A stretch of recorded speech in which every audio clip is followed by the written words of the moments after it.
Interruption, but I'm Mike Wilbon. Tony, police are searching for thieves who stole $2,000 of hair clippers from a salon.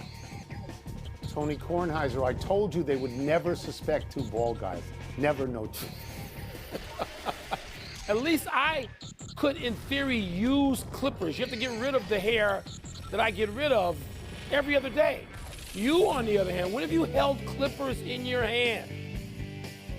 Been a long time, although I use clippers on the beard every week. Okay, all right, there we go. I have some use for them. Welcome to PTI, boys and girls. Today's episode, LeBron scores 56, Duke loses in Coach K's last game at Cameron, and the Chiefs may be saying goodbye to Tyrann Mathieu. But we begin today with the Boston Celtics at home, riding 54 points by Jason Tatum and beating the Nets yesterday. The Nets are now under 500, and they had Kevin Durant and Kyrie Irving out there, which did not prevent them from their 17th loss in their last 20 games. Wilbon, what's the headline? Celtics win or Nets lose? Celtics for me, Tone. I mean, we've been talking about Brooklyn losing for weeks. As you said, 17 to 20. I mean, there's nobody worse than that. Houston, Detroit. Detroit's better on a better pace than that now. So, no, I'm tired of the Nets. We'll get to the Nets if and when they start to look like the team that Vegas slurps every day. So, let's talk about the Boston Celtics, who, to me, Tone, I know that you have said, you've gone out there and said, okay, you've staked some territory with Philly. And I ain't about to argue with that because they look terrific with Embiid and Harden. But, Tone, Boston's complete. Jason Tatum is the star they need, but he has dialed it back to be more in concert with Jaylen Brown. And Marcus Smart Marcus Smart started this by saying, hey, pass the ball. Let's be a team. And that was controversial at the time. It isn't now because they look like a team defensively. Al Horford's back in there. It looks like he got in the Wayback Machine from 3 or 4 years ago. They look good, Tony. They look like they could be as good as any team in the Eastern Conference. I'm going with Boston. Yes. I don't mean to be disrespectful to Boston because Boston's very good now. They started out very bad, and now they're very good. And they're 16-3 in their last 19. And as you know, I believe that has to do with Marcus Smart being a good point guard right now, coming back from injury. But for me, the headline is Nets lose. For me, the headline is always Nets lose. I don't care how many of their top 3 players are out there, and they had 2 of them. They had the original fun couple. You remember a couple of years ago when Kyrie Irving and Kevin Durant were going to revolutionize the borough all by themselves? And 17 out of 20 is ridiculous. It's just simply ridiculous. And I have a couple of other things to say. Does anybody bother to guard Jason Tatum?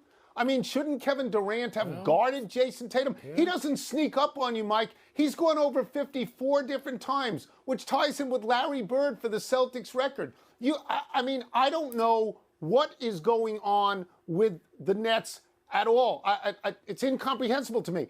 They now are reporting, I think the reporting is correct, that Ben Simmons, who hasn't played a minute all year for any team, is targeting the end of the month to come back and play. Well, which month? Is that March? Is it April? Is it May? You may not get to the end of April. There's also reporting that he's going to go on Thursday to Philadelphia. Be on the bench. When the Nets play at Philadelphia and sit on the bench.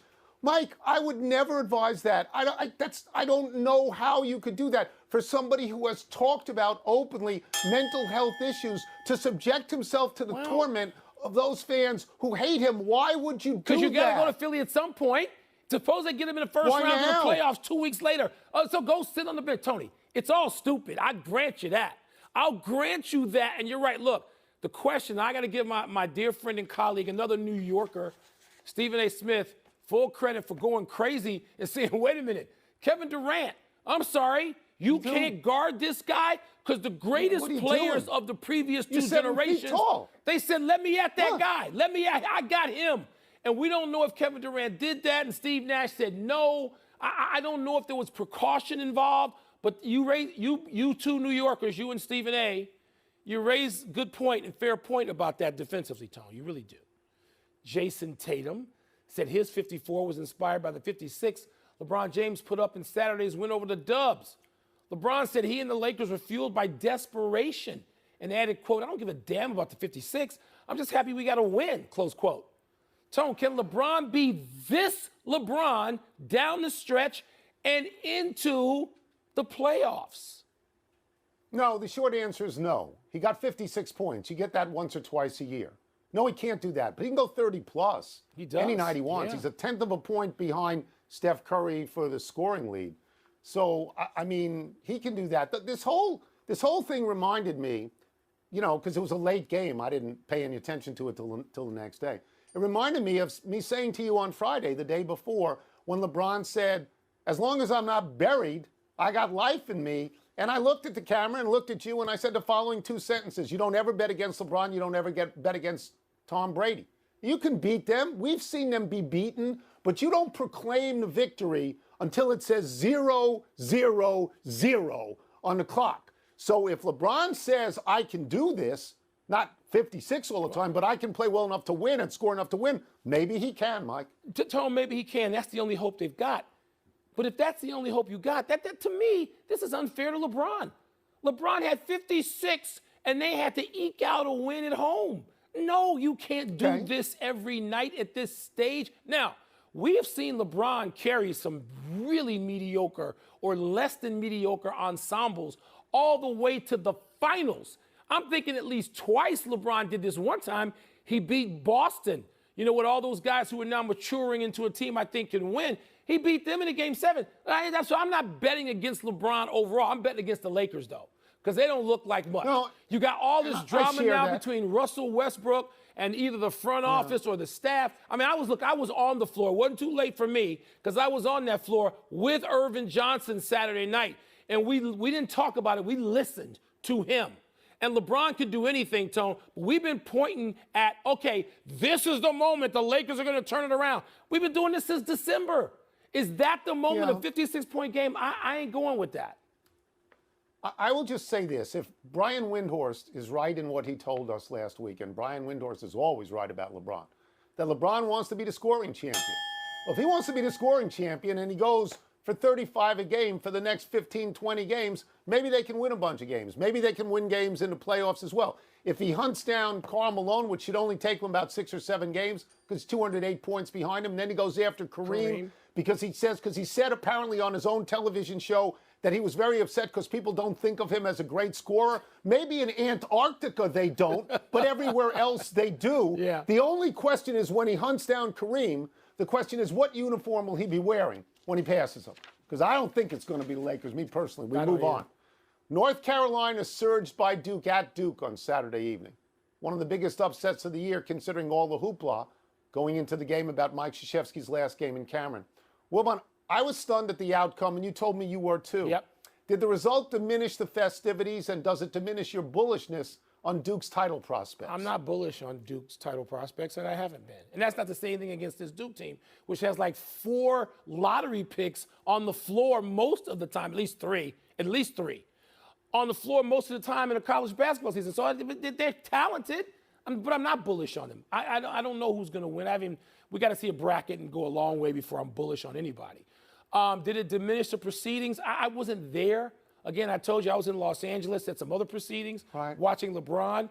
And so I think you have to be in the house to feel if the spirit was what you thought it would be with a win. I turned off the game to walk onto the Staples Center floor. Sorry, it's still Staples to me. And Duke was either ahead or the game was tied. And I was stunned to hear of a double-digit loss. But, Tony, I did read all I could, the speech, the interaction, what people thought it felt like. No, Mike Krzyzewski's career and his goodbye to Cameron Indoor Stadium is not going to be diminished by a result, even a loss to North Carolina, not to me. There's a lot to talk about here.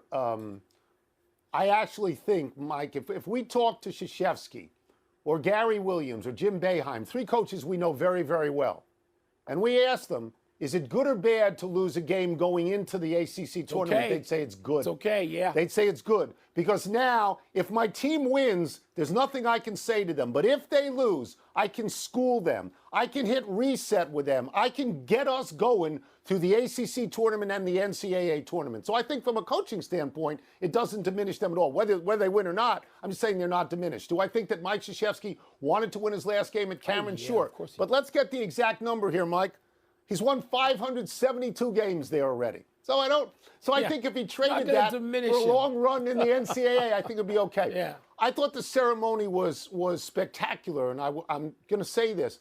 When almost every player, it was like nearly 100 players, when I finally saw it at halftime of the game because there was something else on, but when I saw them come out in those white sweaters with the K, I thought, I got to get that. I got to get Jay Billis to get me a sweater like that because that was really good. My other theory is this, Mike, that the Duke players, the contemporary Duke players, they were probably awed and in some way unnerved by all of those great Duke players who they probably grew up watching and maybe have idolized. And I think that could have contributed to it. But I don't think it has any meaning down the road. There was a lot of expectation. There was a lot to try to play up to. If you're the guys on the floor, does it mean something in the big picture? No, I don't think so. It doesn't, because Duke is still going to go into this thing. Aren't they a 1 seed? In Duke a 1 seed? No, 1 or 2. Maybe a 2 at least, but at the very worst. I don't think we can emphasize this as enough. A coach wants you to lose before you go on. Yeah, or I wouldn't even say wants. It's okay. Well, he's okay with it. So they have a teaching moment. Yes, and particularly those 3 guys you mentioned. Let's take a break. Yes. Coming up, did the Chiefs make the right decision to use the franchise tag on their offensive line instead of their defense? And how should the NBA feel about the Sixers resting James Harden against the Heat? James is wearing pastel. Let me just say directly to Jay Billis, I'd like a regular men's large, not something you would wear. Not good. It's mail time when our producers punt the topics over to you. Let me see what's first here. Mail time! Does it make sense for the Chiefs to tag Orlando Brown Jr. over Tyrann Mathieu? Yes, it makes all the sense in the world. It's the only decision to make. This is the easiest one out there on these, on this whole deadline coming up in whatever it is a day. Look, the Chiefs, they lost the previous year because their offensive line stunk. And they went out and they addressed it like a front office should, right? And they fortified that offensive line, and they protect their greatest asset in Patrick Mahomes. And Orlando Brown, come on. Yes, you can find a Tyrann Mathieu. I know he's been terrific for them, been terrific for another team too. You can find him in any draft. You really can. Every year there's a defensive back that all the experts say, whether it's a safety or a corner, usually a corner, oh, he's the greatest thing. He's an island unto himself, until 2 years later, and all he can do is clutch and grab and hold and have penalties all season. So no, keeping this particular offensive lineman is the smart way to go. Yeah, I just want to read this quote by the Honey Badger. Replacing me is easy. Getting them to do the same things I did is damn near impossible, unquote. But like you, Mike, I would take that chance. The most important person on a football team is a good quarterback on a good team. You have to protect him. It's what Tampa Bay did with Tom Brady. It's what Cincinnati is going to do with Joe Burrow. He's more important than a DB. We saw in the last 2 years, Tampa Bay and then Cincinnati surround Patrick Mahomes, chase him, and get him down on the ground. You need offensive linemen. Yes, you do. It's just more important on the long term to get the offensive linemen. So we agree completely on every this. year. Completely. Josh Norman was the greatest thing supposedly since Night Train Lane for about a year. Well, and then he had more holding penalties, or should have, than anybody in football. Stop with this. Were you okay with the Sixers resting James Harden against the Heat? Yes, specifically I was, in live time, in real time, Tony, because we were on the air dealing with this on Countdown, and James Harden had or has a hamstring issue. It's not the worst hammy in the world. He didn't pull up like, say, Magic had to. I think he tore one in the finals some decades ago. I'm not saying it's that bad, but it was a back-to-back. James Harden doesn't need to go back-to-back, and Philly doesn't have anything to prove with Harden and Embiid. Let Harden and Embiid be the thing they better be going into the playoffs, healthy. This wasn't load management. This was an identifiable injury and trying to take a precautionary step from making it serious. So it was more than all right. It's a good move. So we disagree only slightly on this. I'm fine with them holding him out. I think the hamstring is a phony baloney issue that he made up so that he could quit on his last team. But the reason I like this idea is for the strategy of it. You're going to Miami. Miami is a real contender. Why should you show them what you've got going into the playoffs? Why should you do that? I don't see any reason to do that. That's why I would sit Harden down. If I have these numbers right, the Nets with Harden were averaging 127 points. Without Harden, they got 82. The Nets, Joel Embiid with Harden was averaging 30. Without Harden, he got 22 and he only made 4 shots. So Miami knows now that the team they beat is not the team they're going to see in the playoffs. So I say advantage Doc Rivers. That's why I think this was a smart thing to do from a strategic point of view. That's just me. Enough email. Let's take one last break, but still to come, will Aaron Rodgers, Wilbon's boy, sign a, quote, market-altering offer from the Packers? The hype and the overstatement on this stuff regarding Aaron Rodgers, it ought to be embarrassing, but nobody's embarrassed. No shame anymore. Falcons wide receiver Calvin Ridley gets suspended for all of next season. All of next season for gambling on NFL games. Seems like a lot. All of next season. Seems like a lot. Why do you have all those mascots?